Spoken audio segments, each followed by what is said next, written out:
NPS में मिले return को देखकर सरकार करने जा रही है बड़े बदलाव। जी हाँ दोस्तों, पिछले 15 साल में एनपीएस यानी कि नेशनल पेंशन सिस्टम या फिर जिसे यहाँ पे नो पेंशन स्कीम भी बोल सकते हैं, उसमें जो रिटर्न यहाँ पर मिला है सरकारी कर्मचारियों के द्वारा इन्वेस्ट किए गए पैसे पर, उसको देखकर केंद्र सरकार ये अपना बोल सकते हैं कि पीएफआरडीए इस पेंशन योजना में कुछ बड़े बदलाव यहाँ पर करने जा रहा है। उन्हीं बदलावों के बारे में आपको इस वीडियो में जानकारी दी जाएगी, क्योंकि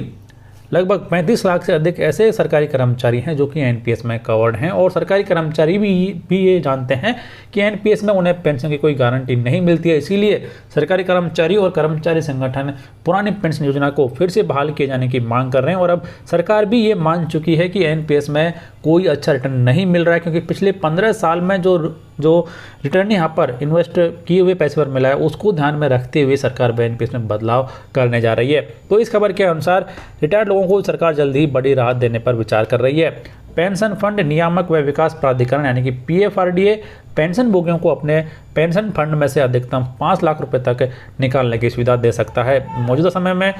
लाभार्थी सिर्फ 2 लाख रुपए तक निकाल सकते हैं, लेकिन सरकार इस लिमिट को बढ़ाने का प्लान बना रही है। इसका मतलब यह है कि अगर किसी के अकाउंट में नेशनल पेंशन स्कीम फंड में 5 लाख रुपए तक है तो वह पूरी रकम यहाँ पर निकाल सकेगा। आपको बता दें कि वर्तमान नियम के मुताबिक पेंशन फंड में से अधिकतम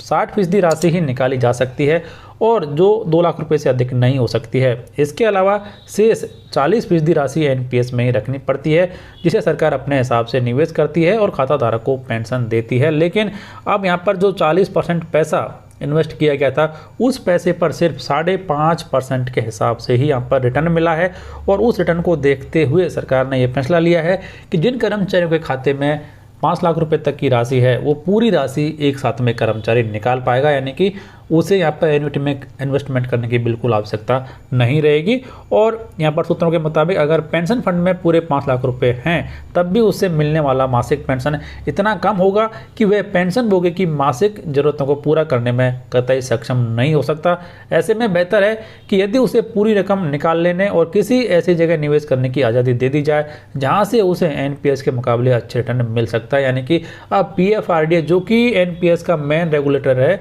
उसने ये मान लिया है कि एन्युटी में पैसा नहीं है, एन्युटी में अच्छा रिटर्न यहाँ पर कर्मचारियों को नहीं मिल रहा है, और मिल भी रहा तो इतना कम मिल रहा है कि उस मासिक पेंशन से कर्मचारी का गुजर बसर होना नामुमकिन है। तो इसी की वजह से ये बदलाव किए जा रहे हैं। और यहाँ पर यह भी कहा गया है कि पीएफआरडीए नई योजना में भी एनपीएस फंड का एक हिस्सा अपने पास रखकर सरकारी निवेश उपकरणों में निवेश के माध्यम से 5.5% तक रिटर्न देने का पक्षधर है। इस वक्त तो महंगाई दर और पेंशन फंड से हासिल कमाई पर आयकर को जोड़ दें तो यह फंड नकारात्मक रिटर्न नहीं दे रहा है, यानी कि नेगेटिव यहाँ पर कर्मचारियों को रिटर्न मिल रहे हैं। जहाँ पर ये सपने दिखाए गए थे कि कर्मचारियों को अच्छा रिटर्न मिलेगा, लेकिन 15 साल के बाद में ये हालत है कि कर्मचारी को 5.5% यहाँ पर रिटर्न मिल रहा है, और जो 5.5% का रिटर्न है उससे कर्मचारी कैसे अपना जीवन यापन कर पाएगा। तो इसी की वजह से ये बदलाव यहाँ पर किए जा रहे हैं और कर्मचारियों को ये छूट दी जा रही है कि वो अपना पूरा पैसा एक साथ में निकाल सकते हैं। लेकिन ये जो फैसला है कर्मचारी में बिल्कुल नहीं रहेगा, क्योंकि कर्मचारी